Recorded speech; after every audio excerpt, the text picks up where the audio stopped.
Om Swastiastu, Om Awiknamastu Namo Sidam, Om Herang Ringsah Parama Siwaditya Ya Namah.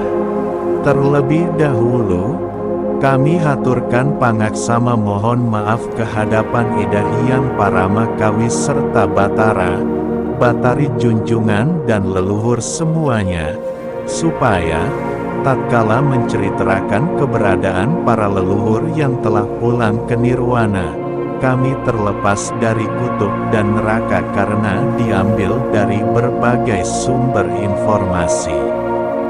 Om Tat Pramadat Kesama Swamam, Om Santi Santi Santi Om. Pada kesempatan ini kita membahas puncak dari semua proses kehidupan ini dalam keyakinan umat Hindu khususnya di Bali. Mari kita mulai. Moksa adalah salah satu serada dalam agama Hindu yang merupakan tujuan hidup tertinggi agama Hindu yang termuat dalam Panca Serada dan Catur Purusa Arta. Di antara semua makhluk hidup di dunia ini, maka manusia adalah yang termulia, menurut ajaran agama Hindu. Manusia dapat berbuat baik maupun buruk. Orang sepatutnya bersyukur dan berbesar hati lahir sebagai manusia. Menjelma menjadi manusia sungguh-sungguh utama karena ia dapat menolong dirinya dari kesengsaraan dengan berbuat baik. Menjelma menjadi manusia merupakan kesempatan untuk membebaskan diri dari kesengsaraan menuju kebahagiaan yang abadi yang disebut moksa kebebasan. Moksa berasal dari kata mok, diambil dari bahasa Sanskerta yang artinya membebaskan, mengeluarkan, melepaskan. Menurut kitab-kitab Upanishad, moksa adalah keadaan atma yang bebas dari segala bentuk ikatan dan bebas dari kesengsaraan atau beban dunia materi. Yang dimaksud dengan atma adalah roh, jiwa atau bisa disamakan dengan energi tubuh.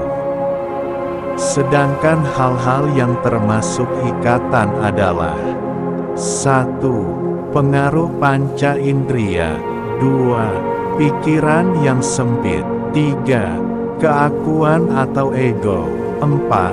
Ketidaksadaran pada hakikat hidup yang tidak abadi, 5. Hasrat birahi atau nafsu duniawi, 6. Rasa benci, 7. Keinginan, 8. Kegembiraan, 9. Kesedihan, 10. Kekhawatiran, ketakutan, dan 11. Khayalan. Moksa adalah tujuan akhir umat Hindu. Moksa merupakan akhir dari punarbawa atau reinkarnasi, akhir dari lahir dan mati, bersatunya jiwa dengan Tuhan Pencipta, kebebasan yang kekal abadi. Penyatuan ini berarti atma telah mencapai keadaan Satchit Ananda, yaitu kebahagiaan yang kekal abadi, suka tanpa wali duka. Istilah moksa disamakan artinya dengan kelepasan, nirwana, mukti, dan kaparamarta. Mencapai moksa bukan hanya setelah manusia itu mati yang disebut wideha mukta, tetapi dalam dunia ini pun moksa dapat dicapai setelah bebas dari ikatan duniawi dan pasang surut, suka dukanya gelombang hidup di dunia yang disebut Jiwan Mukti, atau moksa semasih hidup.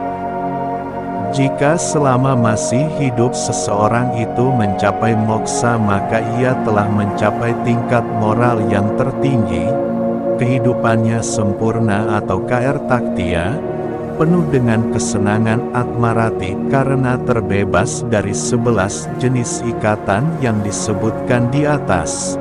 memandang dirinya ada pada semua makhluk Eka Atma Darsana, memandang dirinya ada pada alam semesta, Sarva Atma Bhava Darsana. Kesenangan juga tercapai karena pengetahuan dan kesadaran bahwa Tuhanlah jiwa yang ada di dirinya, Brahman Bhawana. Jika moksa dicapai setelah meninggal dunia, maka terjadilah proses menyatunya jiwa dengan Tuhan sehingga jiwa tidak lahir kembali sebagai makhluk apapun atau bebas dari samsara, derita hidup, disebut juga sebagai kedamaian abadi, Saswati Santi. Kita bahas tentang macam-macam moksa sekarang. Berdasarkan atas keadaan atma atau jiwa dalam hubungannya dengan Paramatma atau Tuhan, maka moksa dapat dibedakan menjadi 4 macam, yaitu 1. Samipya, Jiwan Mukti. Ini merupakan suatu kebebasan yang dicapai semasa hidup ini terutama oleh para Mahaersi pada waktu melakukan samadhi. Segala unsur-unsur maya pikiran, emosi dan badan dapat dikendalikan, sehingga beliau dapat menerima wahyu-wahyu Tuhan. 2. Sarupya, Sadarmya, merupakan kebebasan yang dicapai semasa hidup, di mana kedudukan atma atau jiwa dapat mengatasi unsur-unsur maya atau ilusi. Karena dalam hal ini atma merupakan refleksi daripada kemahakuasaan Tuhan. 3. Salokya, Karma Mukti, merupakan kebebasan yang dapat dicapai oleh atma atau jiwa di mana atma, jiwa itu sendiri telah berada dalam posisi dan kesadaran yang sama dengan Tuhan, akan tetapi belum bersatu.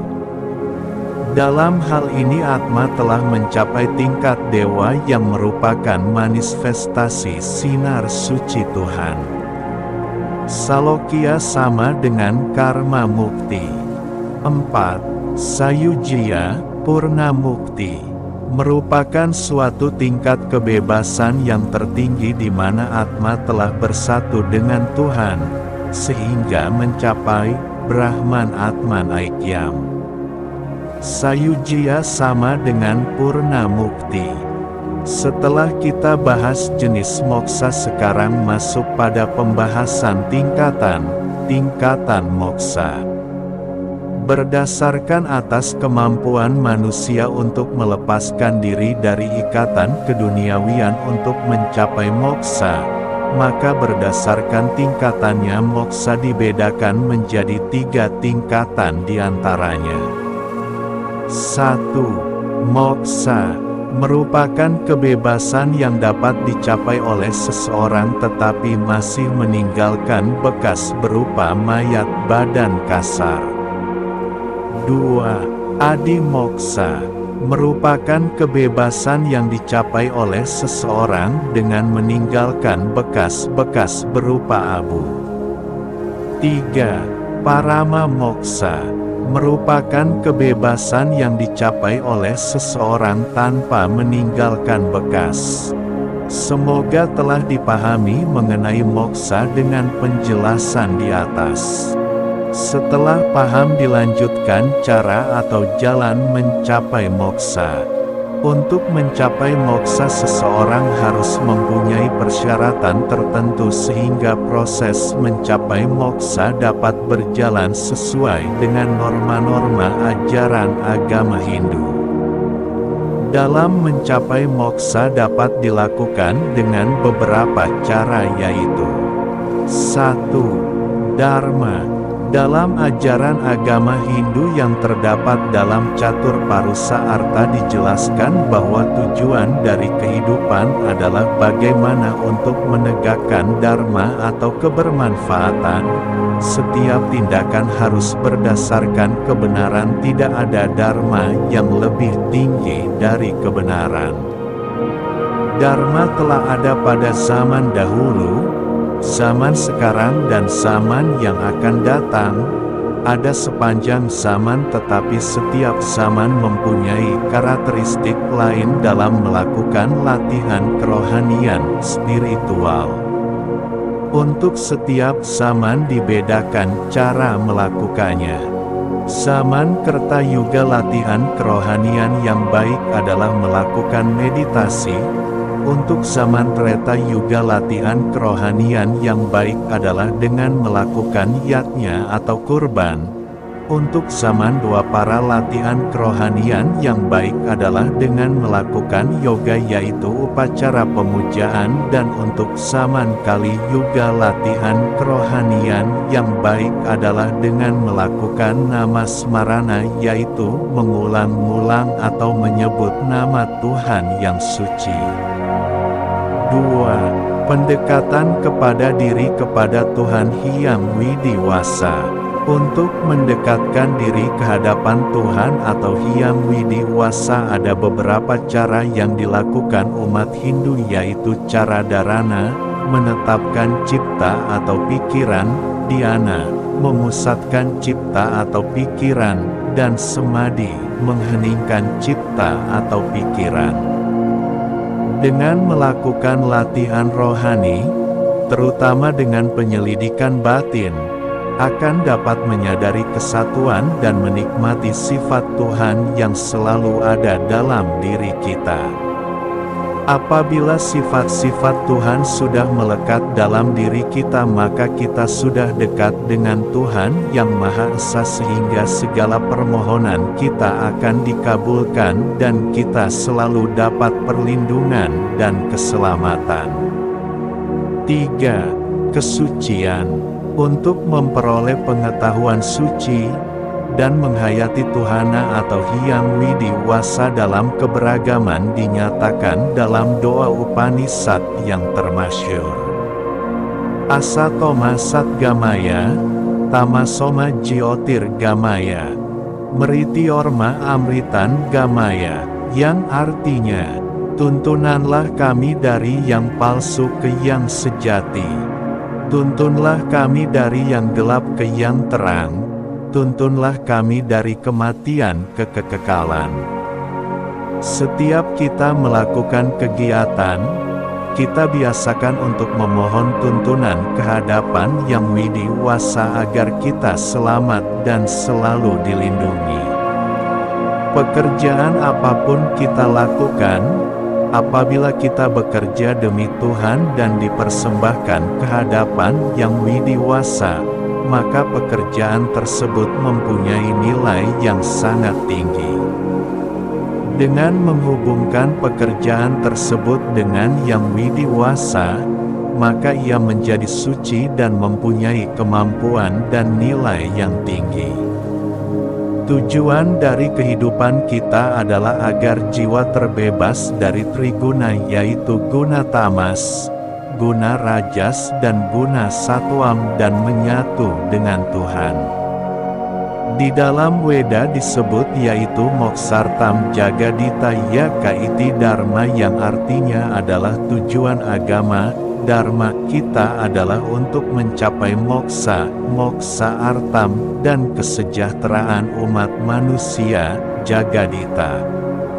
Iri-iri orang yang telah mencapai jiwatman mukti atau pembebasan adalah 1. Selalu mendapat ketenangan lahir maupun batin.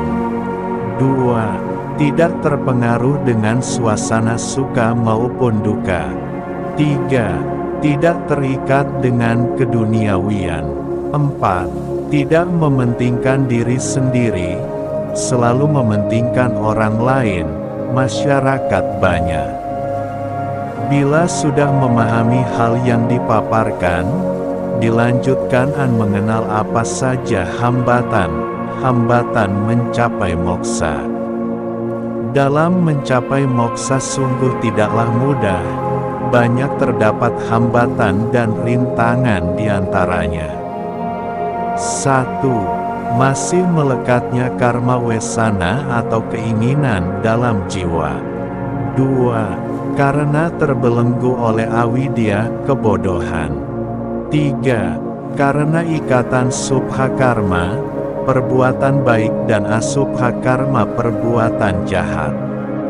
4. Karena guna, rajas keganasan dan tamas kemalasan selalu lebih dominan dari guna satwam atau kebijaksanaan. 5. Cita, budi, manah dan ahamkara tidak seimbang. 6. Belum dapat melaksanakan ajaran-ajaran catur asrama dengan baik dan benar. Selain itu, menjalankan spiritual dalam kehidupan sehari-hari sering mengalami kendala. Banyak pertanyaan yang timbul terutama generasi muda. Apakah kita melakukan kegiatan spiritual harus mengurangi kegiatan untuk mencari harta, yaitu bekerja karma? Ada juga yang berpendapat bahwa melakukan kegiatan spiritual sebaiknya dilakukan setelah masa wanaprastha atau pensiun. Di samping banyak waktu juga tanggung jawab atau kewajiban sudah berkurang. Pada saat bekerja aktif di mana ada suatu jabatan tidak memungkinkan untuk melakukan kegiatan spiritual karena disibukkan dengan pekerjaan yang kadang menyimpang dari dharma akibat tugas yang membutuhkan untuk mengambil keputusan sesuai dengan kebutuhan atasan atau perusahaan. Pada saat menjabatlah memanfaatkan kesempatan untuk menegakkan dharma, yaitu kebenaran. Setiap keputusan yang diambil harus menguntungkan masyarakat. Banyak orang yang tidak sabar dalam mengumpulkan harta dalam bidang pekerjaannya dengan mengambil jalan pintas. Demikian bisa kita paparkan sedikit tentang moksa, semoga bermanfaat. Jangan lupa di subscribe Dukuh Channel.